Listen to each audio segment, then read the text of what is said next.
I didn't start out my day wanting to be stuck up the top of a volcano when it's just about to blow. But you get what you Pompeii for. Welcome to the podcast. Got a theme song at last. Even got a guy to play his guitar. Now I need to come up with the words to sum up what the show is about, and I'll start. What a predicament! Episode 22, Eccentric Boogaloo. I'm Alex Bain, and this is What a Predicament, the podcast that plumbs the depths of predicaments big and small, important and out there. My predicament is trying to put together as good a show as I can. And I'm always trying to figure out how the podcast can achieve somehow even greater heights than it already has. So I'm looking around at other people who make really good, well-crafted, successful things, my peers you could say, and I find that a disproportionate number of them tend to be rather queer, eccentric you could say. Whether it's changing your name to an unpronounceable symbol or holding yourself up in a real-life wonderland full of theme park rides and exotic animals, these successful creators of consumable content deviated from the norm, and their legacies had generational impacts. So what is eccentricity? How can I tap into it? And does it actually make you a better artist? My search for a co-host continues. I'm joined today by a new trial co-host who I think has just the stuff to help me delve a little deeper into this eccentricity business.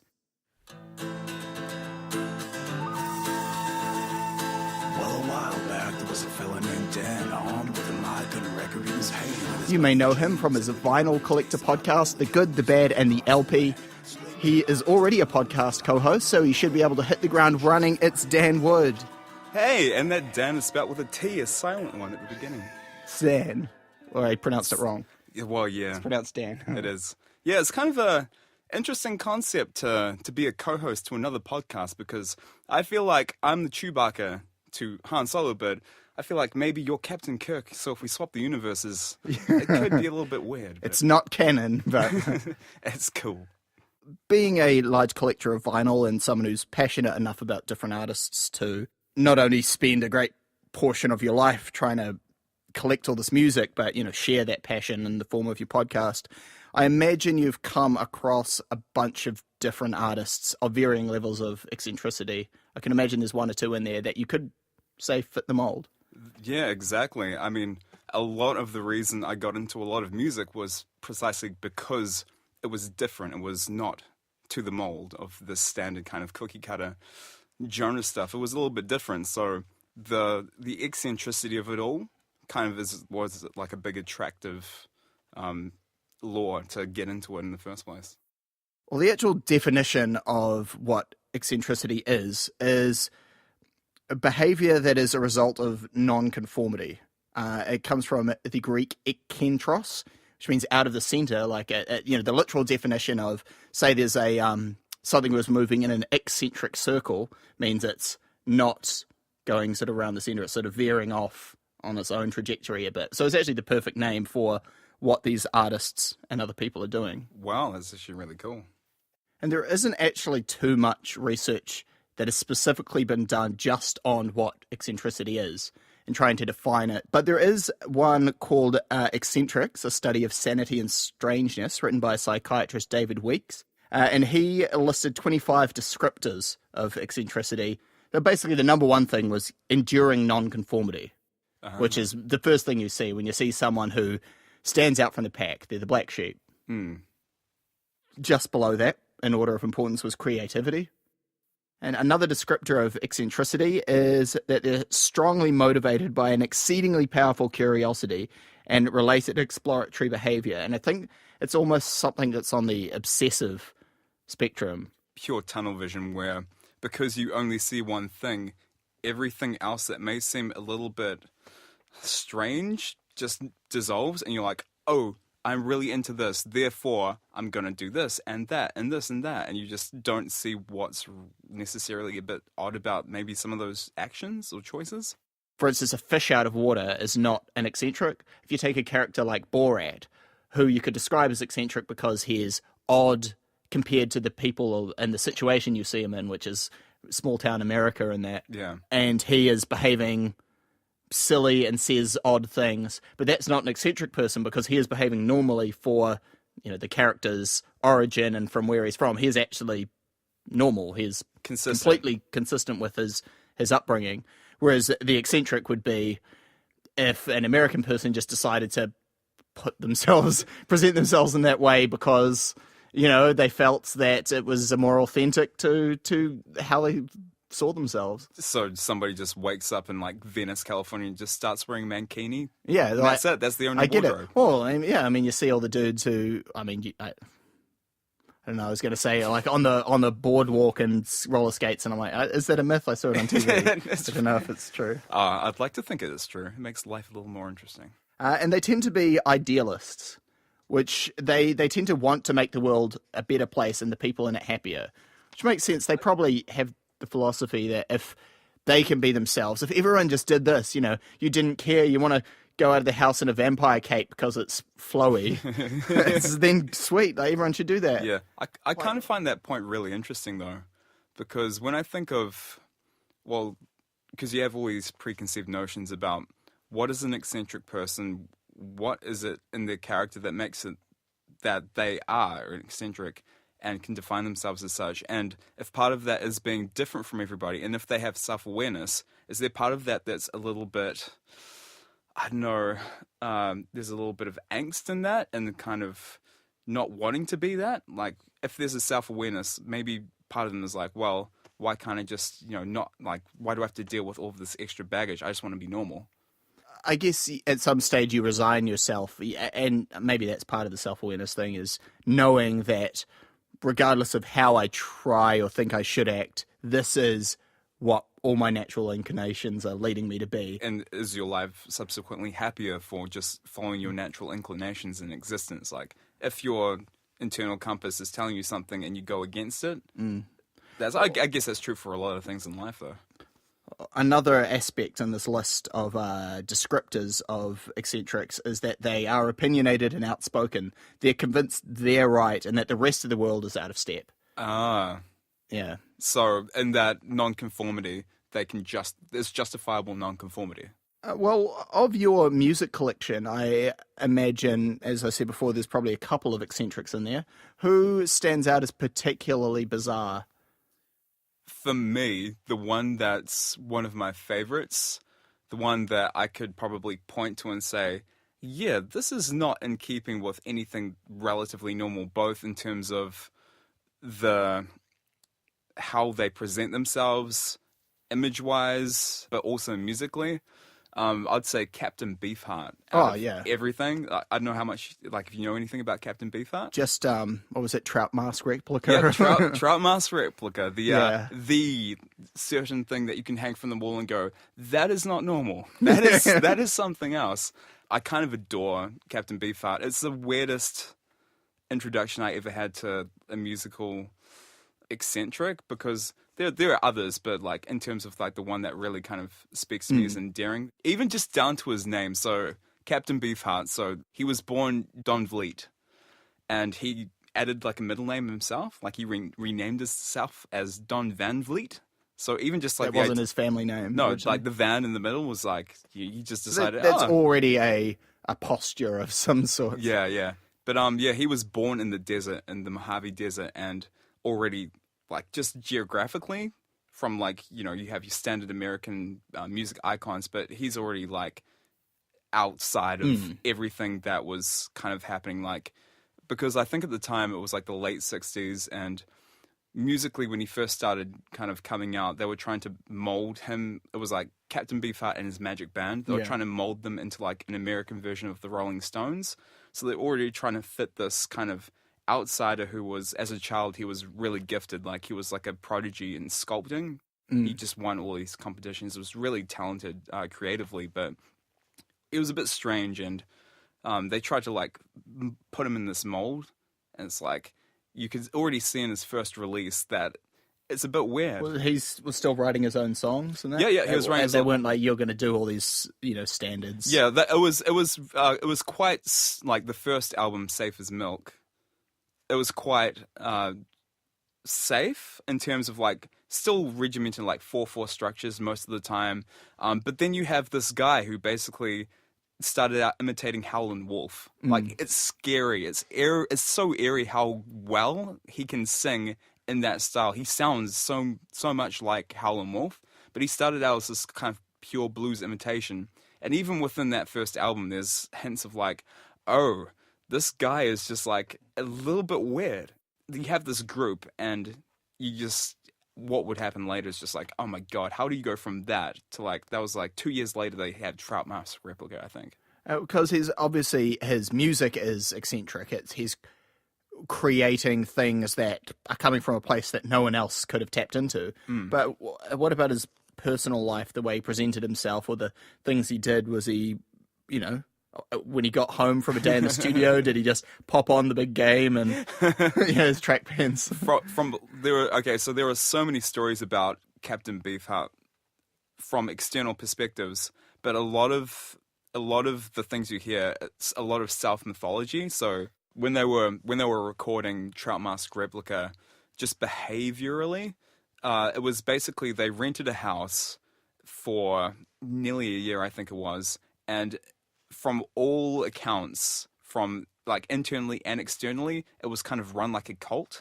and that they were living with no jobs. I think they were living off the benefit. They didn't really have a source of income. The drummer John French described it as like they were living for months, basically having like soybeans, 1 cup of soybeans a day just for food.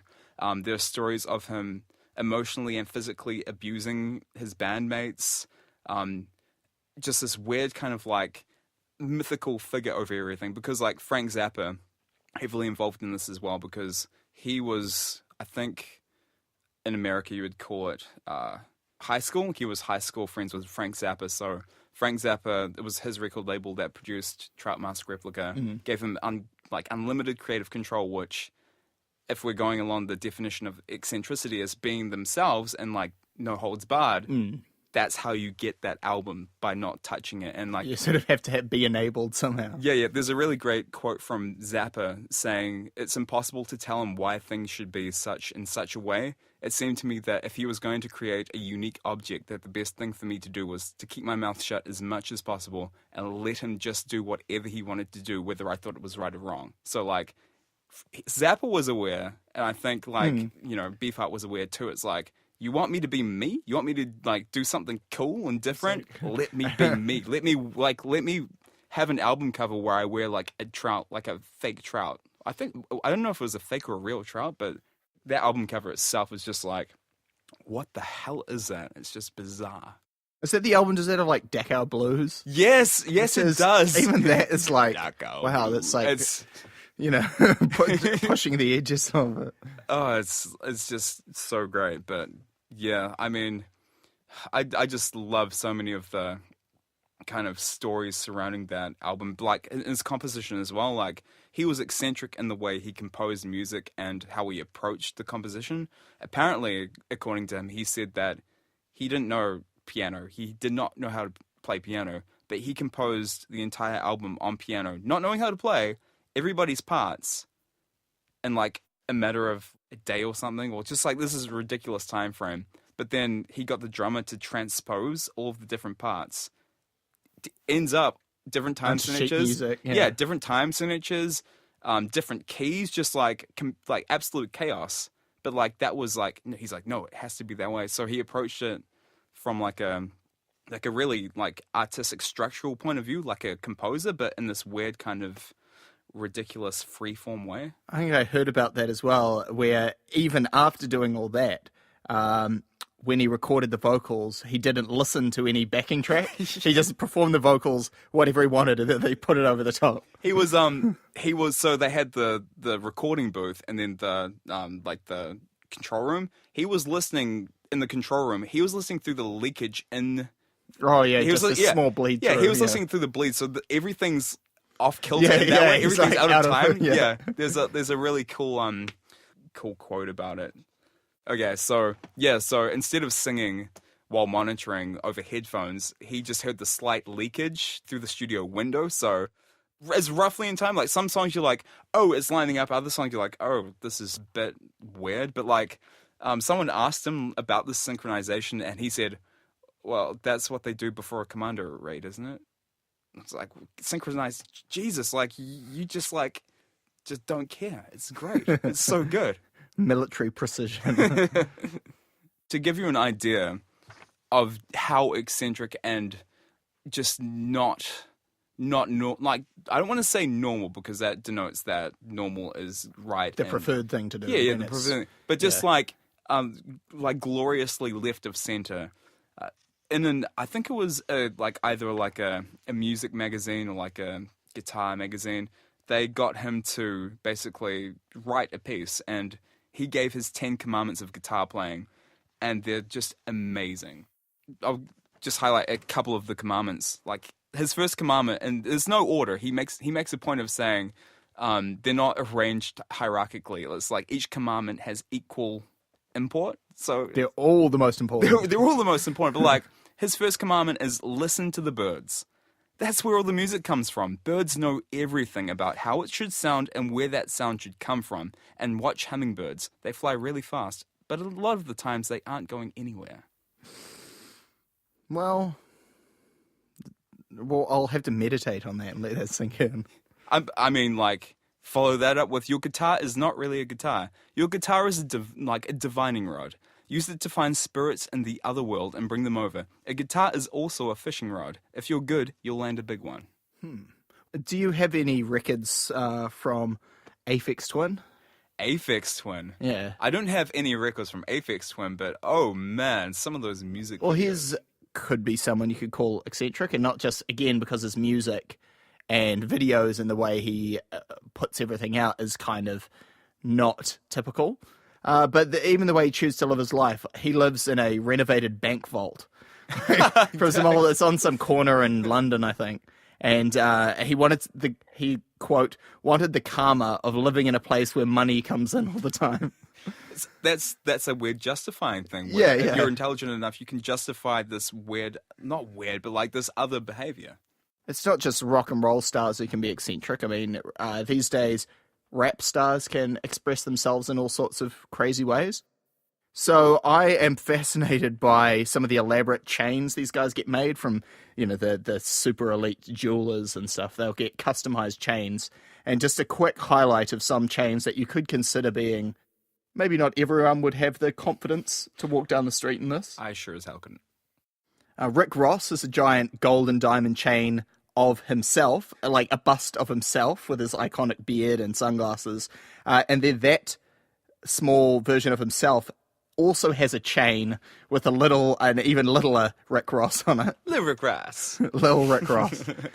T-Pain spent around $400K on a chain with a nearly torso-sized, takes up the size of your whole chest, a piece with 200 carats worth of diamonds, large, bold, capital letters reading big ass chain.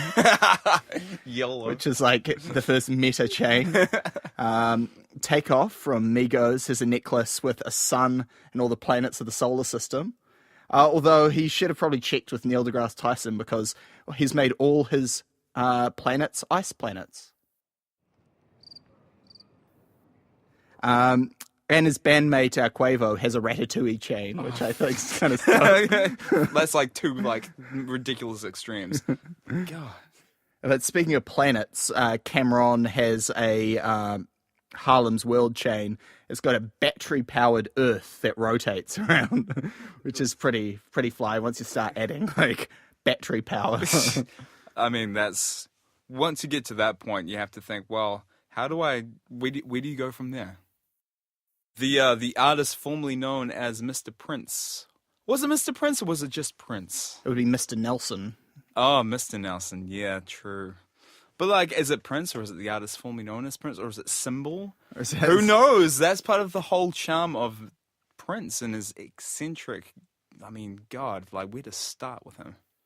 At this point, there's been so much said about him that it's too consistent with the types of stories and how you think, surely not, that can't be real, that's got to be made up. But there's so much of it that you're like, well, at this point, you got to kind of like follow the paper trail and think, yeah, this guy was an eccentric.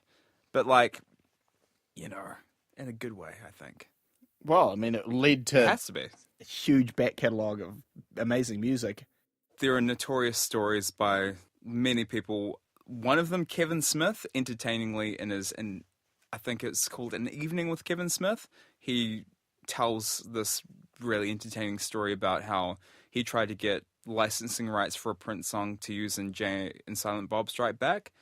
And in the process of trying to get that, Prince basically got him to film some stuff, kind of like Kevin Smith's kind of like, at the time, he was like, I didn't really quite know what he wanted. Was it like a concert film, like a documentary?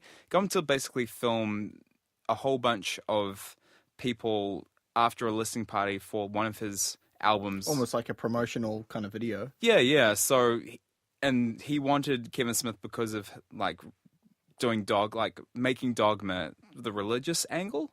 And he's like, Kevin Smith's like, I don't quite know like what you want from me. And he's like, oh, I want you to be there to deliver my message when I'm not there.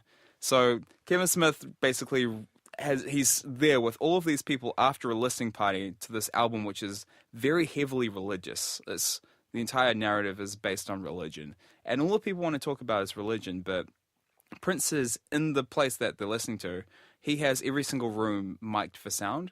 So it's all, just in case he ever wants to record something like on a whim. Yeah. But Kevin Smith, during He had access to all the recording. Yeah, but like while he was taking these focus groups, for better lack of a term, he gets this person coming over to him saying, Prince doesn't want you to talk about religion. Can you talk about something else? It's like, what do you mean?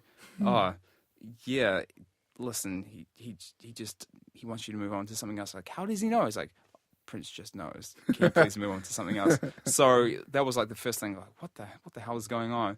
Then Prince comes in and he kind of like wows everybody and like has this weird little like he's doing all these games and having like being playful and talking about it, but it's quite divisive where there are people on either side of the fence listening to it. And it's like, oh, it's like an evolution for Prince, like it's the clear step from like After Love Sexy, and then the other people are like, man, I really don't like what he's trying to say. Like he's ranking it like God, man, woman, children, animals in that order, in a hierarchical structure of like, we're not into that because like he's a Jehovah's Witness. Yeah. Well, I heard a story. Again, it's second, third hand or whatever, but someone had tweeted. This guy said at 2 a.m. All the males got kicked out of the club because Prince was coming in, and Prince and his entourage came in. So all the males got kicked out of the club. All the females stayed, and they turned off the music, and Prince gave them Bible readings. Just imagine that, you're like, oh my god, it's Prince, and then like the realization sets in, oh my god, it's he's Prince. taking the mic. Yes, this is amazing. Best night ever. Purple Bibles. We're going to talk about Watchtowers right now. Like, oh man, purple rain of fire and damnation upon you. But like, yeah, apparently, like in that Kevin Smith recording, like apparently there was an atrium, there were doves actually flying. It was like, yeah, we actually heard what the sound of doves crying were because they were right there the entire time. He did this whole thing, and they recorded it. And when Kevin Smith went to talk to his like personal assistant and say like, oh, when can we expect to see this? She's like, yeah, don't count on never seeing this. He's like, what? She's like, the amount of stuff Prince makes that never sees the light of day, you would be surprised. Like, what do you mean? Well, like for instance, there's music videos that you've never even seen for songs you've never heard. Apparently, like the infamous Prince Vault, the amount of unreleased material is just rumored to be staggering. Like, you would think, oh, that's just maybe a myth, but like back in '87, his Black album, because it's all black cover, so he basically, this was before Metallica's Black album, off the heels of like Spinal Tap, kind of like doing the whole thing. Yeah. Prince was going to have a black album. More black. None the more black. But it was supposed to be like his, most intense kind of like aggressive album up to that point. But apparently days before it was released, he pulled it, saying that allegedly he had a bad ecstasy experience where he was led to believe that he'd be committing an act of evil if it were to ever see the light of day in the world. It eventually did get released in like '94, like or something like it. But like, just to have a bad trip and be like, no, I'm pulling it because This it's thing that evil. a studio's spent all this money on. Yeah. Like, and like with his music videos, they were apparently fully produced music videos, costumes, sets, everything, just shelved. Because for whatever reason, like, because he's a perfectionist, because he wasn't happy with it. Like, most people, when they make music, they have their projects they don't, they're not comfortable with for whatever reason, but just to keep going and then, like, elaborate on it, like, you have to wonder, is it a money thing? Is it just because he can? And, like, having the resources to do that, I guess, if you were an eccentric, you'd be like, well, why not? It's my job to, like, try and see this through to the end. And if the end isn't kind of like what I envision it to be, then I'm not going to put it out there. Or it's just bizarre to, because a lot of people would want to make money, right?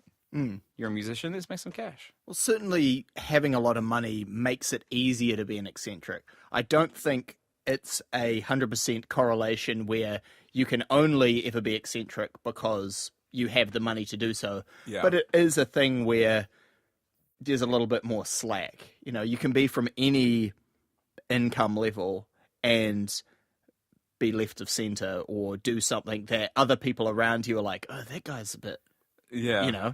he's a bit different, isn't he? Yeah. And you'll know from living in a city, walking around and seeing people who are from all walks of life, but they're on their own level. Yeah, yeah. And especially the bigger the city, the more you see that sort of thing. So it's definitely not something that's born out of having a lot of money, but it sure helps. Like, there's so many, when you Google, like, famous eccentric people, there's so many people who come up who are like lords of England or France or whatever, where they're basically inherited these vast fortunes and so never had to grow up and just get into these, combined with a natural predilection of being super into this one thing or not. There was Lord Berners, Gerald Hugh Tyrwhitt Wilson, lived 1883 to 1950. He lived in Oxfordshire, and he just made the land that he inherited his own playground. He dyed the feathers of all the pigeons bright pink. That's gangster. And this, I think, is quite witty. Actually, there was a tall tower in the grounds, and he put a sign up saying, members of the public committing suicide from this tower do so at their own risk. That's so good. Which is like a sarcastic public service announcement. And he would he would try and, he was almost a troll of his day. He would go out into town, meet the common folk, and he would wear a pig's head over his head just to make people like, oh, what's going on? Yeah. And I'm sure in his mind he had some justification for it. It makes life interesting. And deliberately, like, he'd be on a train and, like, lean out of the window and look at people. It seems like a common thread, the prankster element. There was another ruler, King Ludwig II of Bavaria, who he's most famous for, I guess, having too much money that he could do whatever he wanted. And he went to France one day and saw that the French were having this big revival where they were restoring all the Renaissance buildings and stuff. And he's like, oh, Bavaria needs to have a similar thing. We need to create all these iconic buildings. And so he spent all this money on basically building fairy tale castles, like the Schloss Neuschwanstein, which is the castle there, which is what Disney took the castle on their logo from. Oh, no is that way. Really pointy spires. Just straight out of a fairy tale. Like white and blue and beautiful. It's funny because all of those people have names where you're like, yeah, you have an eccentric name. Inherently, like, you could only be one thing. Yeah, like what hope did Salvador Dali have? He wasn't going to be like, hello, customer service, you're talking to Salvador Dali. Imagine that, like a sitcom of famous eccentrics just doing really straight blue-collar jobs. Again, you don't know what he would have been like in another life, but he certainly, in the life he lived, was one of the more eccentric figures of our time. Or, not our time, but, of recent memory. Yeah. I mean, of course, he had his famous pet anteater, which he'd take out for walks in the public. That's really sweet. I like yeah. that. I like that idea. Beware any ants in the vicinity. He created his own cologne using ingredients like boiled water, fish glue, goat manure, and aspic oil, which when he mixed it all together, before he even put it on, it sort of all gellignates and turns into this jelly. And when asked why he'd want to make something so foul-smelling, he said that he wanted to create a cologne that smelled like this ram that walks past his house every morning. And he'd do things like paint himself blue before going out. I almost wish I had more friends like that. Just to be like, you know what? You make my life interesting. Is Tobias from Arrested Development an eccentric? Or is he just inherently just a bit, I don't know. Well, I think it comes back to that thing about eccentrics. It's largely harmless. I guess you could say he has some sort of compulsion or phobia that is motivating it, so it's not coming from a place of neutrality. It's coming from a negative thing where he's not able to psychoanalyze. Just in that that study you referenced earlier by David Weeks, where in his definition talking about how like loners, nonconformists being out of step, but like also combined with the idea that kind of eccentrics may be geniuses, or there's a high not necessarily a correlation, but there's a high percentage of eccentrics who have a very high IQ. This idea that maybe geniuses in the strict sense have a formal education, whereas eccentrics, he surmises, they're kind of amateurs. And this idea that between art, you have sentimental art versus naive art, where sentimental is kind of more formal, there's a structure to it, your kind of Beethovens and Mozarts, whereas like naive art is instinctual and impulsive. You're doing it because it's something within you that you just need to get out, and it's not really in any way, shape, or form kind of normal in its structure. It's not informed by everything that came before. Yeah, by technical expertise. It's just like, bleh, it's out there. And this idea that a lot of musicians are kind of self-taught, or they don't really know what they're doing. Like Beefheart was a classic example. Like Hendrix, a lot of eccentric tendencies, doing things slightly differently. He wasn't a self-taught musician. Even things like musical genres, how they emerge and where they come from. Like, I was just thinking the Misfits. Who decides that, yeah, I'm really into horror movies. Hey, let's just create this weird, like, entire image and, I like rockabilly music. Cool, let's combine it with this. And to me, that's really eccentric. I love Elvis. I also love horror. Let's put them together. Yeah, I guess you could say Glenn Danzig. He had something to say. He had so many things to say. I don't think, is your podcast G-rated? Can we say those things? G for Glenn. Oh, man. But, like, yeah, the idea that, like, here's a convention. Here's what you should hear. This is the expectation. Classic crooning, classic almost like barbershop, kind of like quartet, the smoothness of it all. He's serenading you with evil. That's great. It's so good. Oh, man. Love to see a like reunion show. Well, even just thinking about something like black metal, like Norwegian black metal, or just like who decides that you're gonna wear like forearm length spiked cuffs and stuff. This look like corpses. This like have fake satanic rituals, or maybe real satanic rituals. Who knows with that whole thing? But like, that's not necessarily something that you would think, okay, this is how I express myself. That's kind of scary and new and different. And they were like, yeah, this is just like because we think it's cool.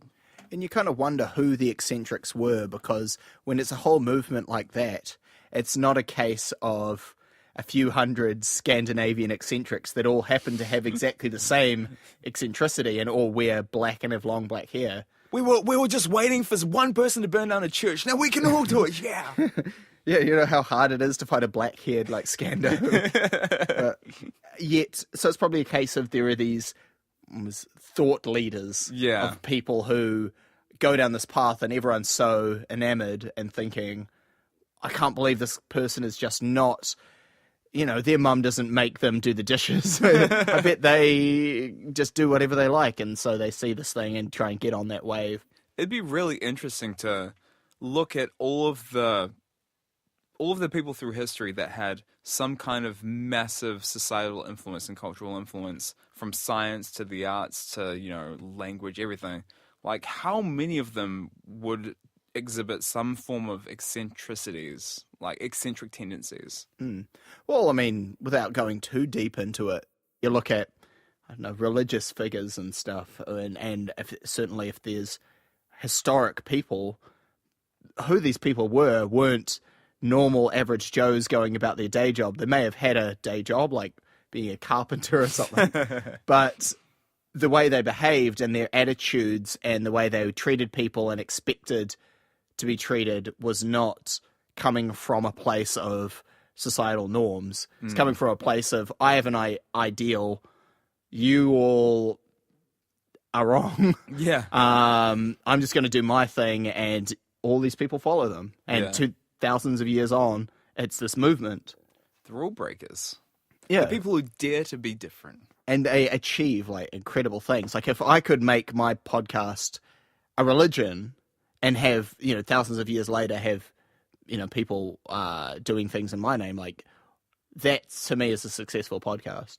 Yeah, but I mean, like the tablets, MP3s, how do we like make MP3s into tomes that we can actually like worship and bow down to? Can we? Yeah. So do we have, is it going to get to the point where you have to put your podcast onto vinyl for it to be revered in the future? Imagine, vinyl podcasts. It's got to be done. Yeah, Do you reckon of all the podcasters, someone's issued like a best of vinyl or something just for the yucks? I bet you there's a hipster podcast where it's not released digitally, it's purely on vinyl. And you have to find it in like a second-hand crate. They don't advertise it. They just slip it into collector's 8 bins. Some obscure like record store out in the middle of nowhere. It's like, just slot in the back there. But that's kind of a blank sleeve. You don't know what it is. That's kind of interesting, just thinking about the hipster movement, because there are lots of people who dress, quite eccentrically. Well, there's a thing. Speaking of hipsters, there's a meme I saw online a few years ago that I was reminded of when thinking about eccentrics, because it was called the hipster scale of relativity. I don't know if you saw it. I haven't. This sounds but amazing. It was basically a lineup where it starts with a person in a suit looking at a person with their suit jacket off and their sleeves rolled up, and they're saying like, "Oh, what a hipster!" And then that person's looking at someone who's maybe wearing some sunglasses and shorts. Oh, what a hipster. And then they're looking at someone with a plaid shirt, and they're like, what a hipster. And then they're looking at someone who's got the beard, and then it goes crazier and crazier till there's these people with these elaborate facial hair made up to be beehives or whatever. And the idea is it's the hipster scale of relativity. It's not this is what a hipster is. It's relative to you. Yeah. Someone can be like, I'm sure there are people who think you're a hipster if you listen to the Arcade Fire or something, which is like they've had a lot of successful songs. They're very well known. They're, I guess, in the alternative camp. But whereas, Arcade Fire fans probably think people who listen to, I don't know, some noise group is hipsters. Yeah. And so it's definitely a scale, and I think it's hard to put people in one camp or another when it's a case of it's relative to who you are. Yeah. And eccentrics are only eccentric relative to, I guess, average societal norms. Yeah, they're not relative to just your friends. Like my friends, like lots of my friends call me a hipster. I'm like, really? Really? I have I have a beard. I'm currently wearing plaid and I have a beard. Yeah. And you're talking about vinyl.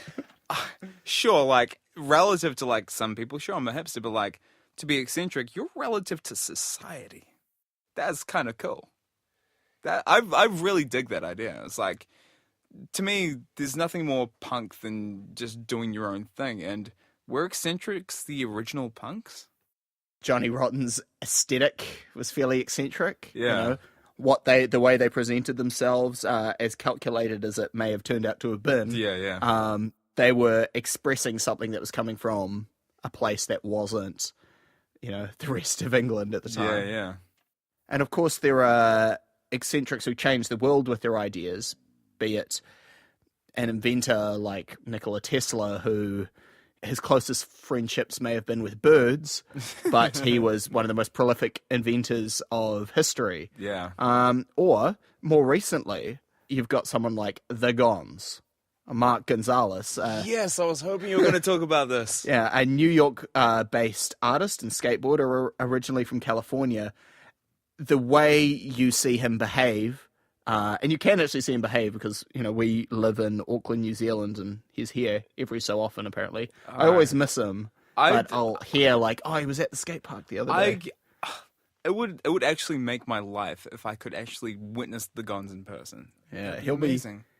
Apparently there's a park that's pretty close to here, and he'll just be filming people. They're skating, and he's following them on his board, filming them, but he's filming them with a laptop and using the front-facing camera and holding a folded open laptop in front of him, just filming that way and just sort of pointing it at people. And he makes his own weird little edits. But his unconventional approach to a sport like skateboarding, where unlike an established sport where there are rules to the game, it was really, here's the equipment, go do whatever you can with it. And skateboarding had already been around for a while with, pool skating and park skating and even freestyle and stuff. But in this early days of street skating in the mid to late 80s, the way he started jumping off higher and higher things, and his almost antisocial approach to, hey, I'm just going to be loud and noisy and jump off this thing onto that and have fun and be giggling the whole time and being like, oh, I wonder if I can spin around that. Yeah. It turned into what everyone does now. Now it's a sport with millions of participants worldwide and an industry that makes a lot of money. Even non-skaters will wear a skate brand shirt, or the amount of people who are wearing Vans, or Thrasher. Because it's guys like Mark Gonzalez who didn't adhere to the way other people were doing things. And to me, that was such a huge influence. There's an old Thrasher skate video called Playing in Traffic. And that, to me, that phrase encapsulates what I see his view of skateboarding is, where it's it's eternal youth. It's playing and giggling and jumping up and down and having fun on what is otherwise, he lives in New York City, so it's we've paved over this beautiful planet. We've taken the rocks and the grass, and we've put bland black asphalt over everything. Yeah. And let's just take that back and turn that into a playground. So if we're going to do that, then why not make it a playground? Make that wall, I'm going to go up it like a ramp. These stairs, I'm just going to slide down them, and it's like I'm surfing, and then I'll fall down and laugh the whole time. Yeah. I mean, it's amazing to me the influence somebody like that has had. I mean, you look at skateboarders, well-known skateboarders, and they say, what's your favorite skater? The amount of people who say the Gons, it's ridiculous. Recently, I don't know if you've seen this, but Transworld Skateboarding posted Brian Anderson talking about his favorite skateboarder being Mark Gonzalez. Yeah, he was on the same team as him for years as well. Yeah. Star and... Yeah, and he tells of this really just heartwarming. To me, it's just so endearing, but it's entirely encapsulating this weird eccentric kind of behavior and outlook to life. Where the Gons, right? He loves riding bikes. There are so many stories about him on bikes. There's a story where he was riding with a couple of other skaters down just busy kind of traffic in New York City, and apparently he's always weaving in and out of cars. Yeah, he's weaving in and out, not holding the steering the handlebars, just pointing at people, just being loud, going yeah. But he slammed, he ate shit, fell on the concrete. His wheels completely bent. Apparently, he got up, kicked the wheels in so they're kind of straight enough. His front tire was still flat. Got straight back up and just did the same thing. just did not care. How's this for a story? Brian Anderson was saying that apparently for a year, the Gons was I'm going to learn how to kickflip a bike. So a kickflip being a 360-degree horizontal rotation of it. You're basically flipping yeah. I didn't even know how to describe a kickflip as a skateboarding trick. But flipping the board. It spins around once. after leaving the ground, the board spins around back so it lands back down. That's like The right way up. That's yeah. the most terrible. That's just the worst goddamn description of like a kickflip ever. But the Gons, right? So like a bicycle, he's trying to rotate that on its horizontal axis 360 degrees. There's video footage of him trying to do that. Yeah. And It's like off a bench or something, right? Yeah, He ollies up onto a seat and then like tries to do it off it to get that extra airtime. Yeah, he's because Spike Jonze, the filmmaker, his origins starting out with skateboarding, is still heavily invested in it, but he was filming with the Gons, just like shooting this shit, and the Gons was like, "Oh, what you gotta do is you gotta like, it's just about like popping it up and like kicking the back tire, and like once you get that, it's all good." And he's like, he does it right in front of him. He's like, I've been doing it for a year, I nearly got it. And it's like, he's clearly nowhere close to doing this trick, but it's like, who even thinks to do that on a bicycle? It's eternal youth. It's the childhood wonder of the world being a playground that most people that gets beaten out of through work, through a 9 to 5, Conform, submit. Yeah. It's really interesting thinking about eccentrics in history and, you know, influences that you could say have eccentric qualities, but just thinking back over my life, what were the first instances of, oh, that's a bit different?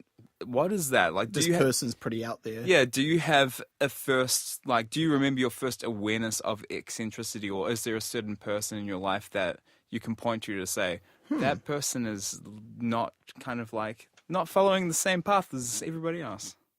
I remember when I was in college, this person I knew quite well, in the last year or so, he just started wearing a top hat. And I thought, interesting.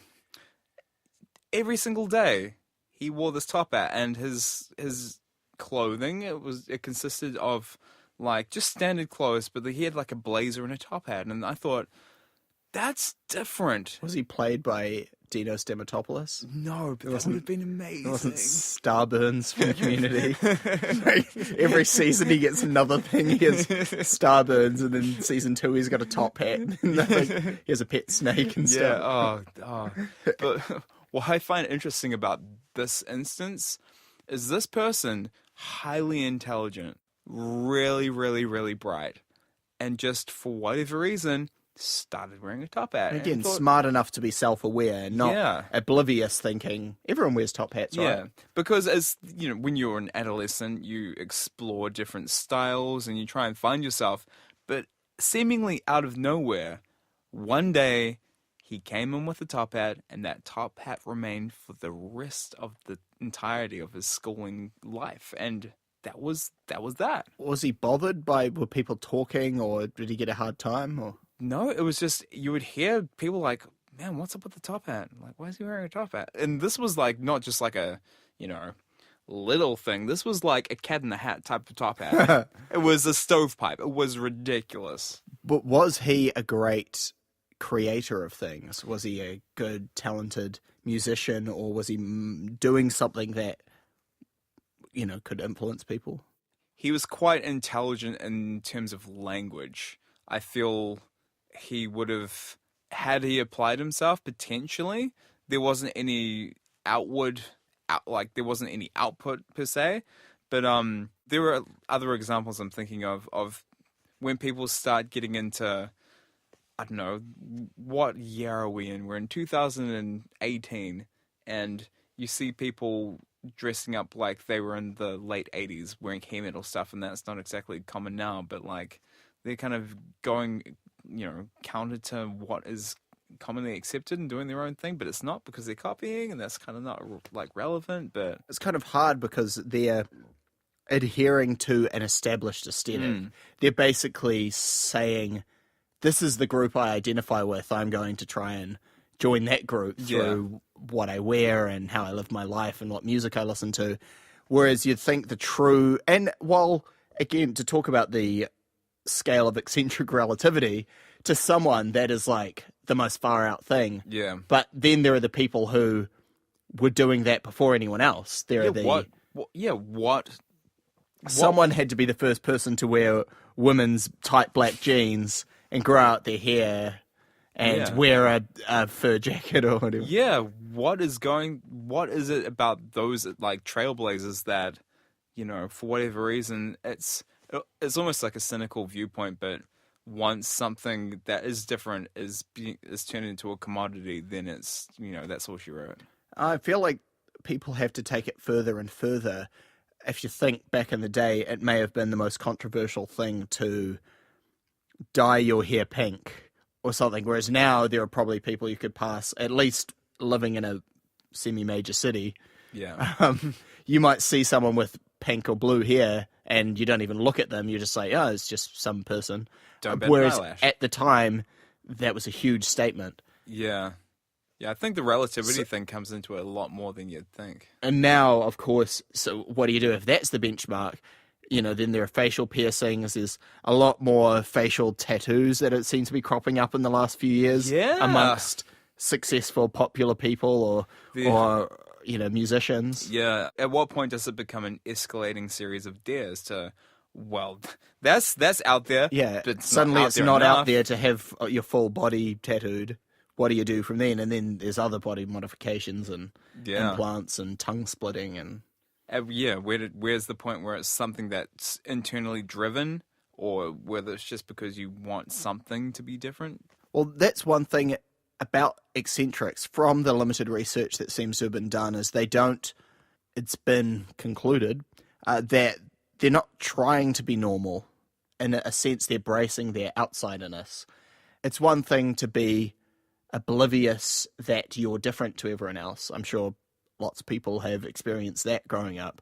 But to realize it, have it pointed out, acknowledge it, and then be like, yeah, I am, and rock it, and not think, damn, I have to do everything I can to try and fit in. That's the eccentric, is the person who completely isn't oblivious. They're not unaware. They get it. They're like, yeah, I see that you're doing that, but come on, like, living like this is just, you don't have a pet anteater. I think I'm doing better than you. Well, yeah, like anybody who has a pet anteater is doing better than me. I have nothing. Except a whole lot of ants. Well, they're easy to come by. Just leave your chocolate out in the pantry. Sorted. And this is why we have an ant problem. This is how you get ants. This is Do you how want you get ants? Yeah, I love it. Right from the get-go. But like, by all accounts, the people who are true to their core belief system, true to their essence, and embracing the more eccentric parts of their personality, they're so much more happier for doing so. I think from that research initially done, I think of the 130 participants, there was like maybe only one that was like desperately unhappy, and everybody else was like, yeah, I'm like very content with like who I am and what I'm doing. Well, the ultimate idea of trying to explore eccentricity is to see, is there a link between being an eccentric and being a genius? Is somehow maybe if I decided to dress differently, shape up my image, perhaps I would make a better podcast. Well, I can just picture you with like a lovely bassinet, maybe some like really cool what are they called, the Kanye glasses maybe? Yeah. Let's mash them up together. And to try and figure out if that's actually a correlation, there was a study done at the University of Limerick in Ireland. That can't be a real thing. There once was a university in Ireland. Jesus, that's amazing. So much research, it's tiring. Oh, you actually went there? No, I'm trying to think of something. I can't think of a whole thing. You have to be Irish. But they examined whether art being produced by an eccentric would affect people's reception of that art. If you would think of a piece more highly, if you found out it was made by this very out there person, compared to if you didn't know. So, of course, there's also the blind studies where some people were told one thing, some people were told by the other. There was a painting of sunflowers done by Van Gogh, and the people in the experiment, the volunteers, were asked to evaluate and basically rate it. Some of them were told aspects of Van Gogh's personality, like reminded them, oh, remember here's the guy who cut off his ear because he was so passionate and sent it to his ex-lover. And it seemed that generally the people that were reminded that Van Gogh had this very out there lifestyle tended to rate the art higher than the Really? people who didn't get that. So there seems to be a correlation of people's perceptions that, because this person is presents themselves as artistic, perhaps they are actually making a great thing. But one caveat of that is they also realize that people have very fine-tuned detectors where they can tell if someone is putting on an act or presenting themselves some way that is not very authentic. Artists that are truly, you believe that they're Captain Beefheart, you didn't think, that's a lot of effort to go. He lived, he walked the walk. He talked the talk and he walked the walk. And Prince, you could list off a million people that were completely David Bowie, completely authentic to themselves. But apparently, according to the same study, people are very quick to be able to tell if someone presenting themselves in a certain way is being authentic to themselves or not. We have a very finely tuned bullshit detector. The uncanny valley of authenticity, where The uncanny valley of uncanniness. yeah.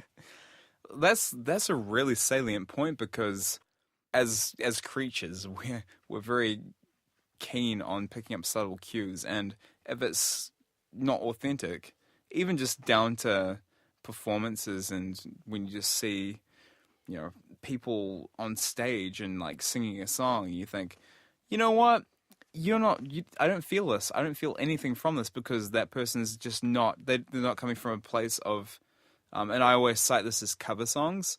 Lots of cover songs you see, just like general bands and like, pub stuff, like, you're playing the song, but do I get anything from it? But they're not coming from a place of connecting to the original point. And some of the best cover songs, they've taken the core of that message and they're emoting it through their own lens of the world. And you're like, I can see that. I can feel what you're giving to me. It's almost like every kids' TV show we grew up on, in the era, I guess it was the early 90s, Barney and stuff, where the message is always be yourself. But it turns out that's great advice. So maybe... Wait, Barney was right? What? Then why did he go extinct? Because he wasn't himself. It just goes to show that maybe you don't have to say, I want a better podcast. Maybe I don't have to embrace eccentricity, but rather embrace myself and just be more of me. Wait. Do you think that? Are you saying I'm surplus to requirements? Well, how do you think you've done as a co-host today? Well, I'm furry, so I've got that element of Chewbacca-ness down. So I feel like I've helped steer the ship in some kind of direction. I may have accelerated to hyperspace at like the right point. Maybe we veered off and like narrowly missed like an asteroid field, like supernova. But I feel maybe I can say that I did a relatively good job. Ish. Always ish.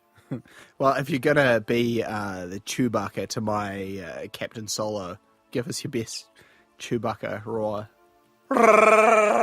It's not great, but it's authentic. Yeah, it was true to your nature. It's me trying to be a co-pilot.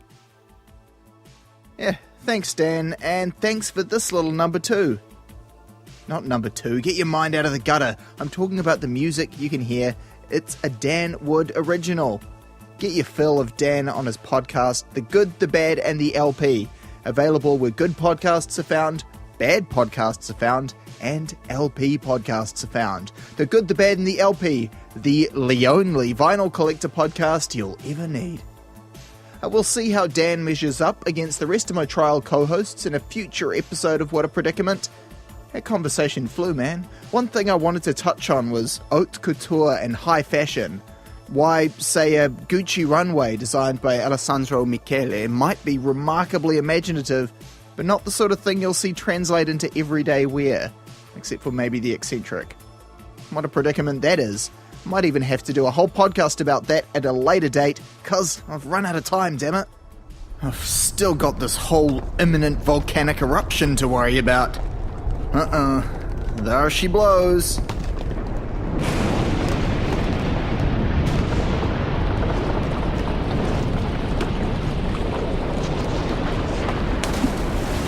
Aha! ride that flat sheet of rock that's floating on top of the liquid hot magma. Looks about the right size. I'd take an 8.1 if they had it, but here goes. Damn, gotta slide out of my shirt that I'm hanging by and time it just so. I could maybe surf my way down the molten flow. Here goes nothing. Phew, first try. That was lucky. I'll surf this wave of molten death down this mountainside as long as I can manage. And if I survive, might catch you again in a couple of weeks. Cowabunga, dudes.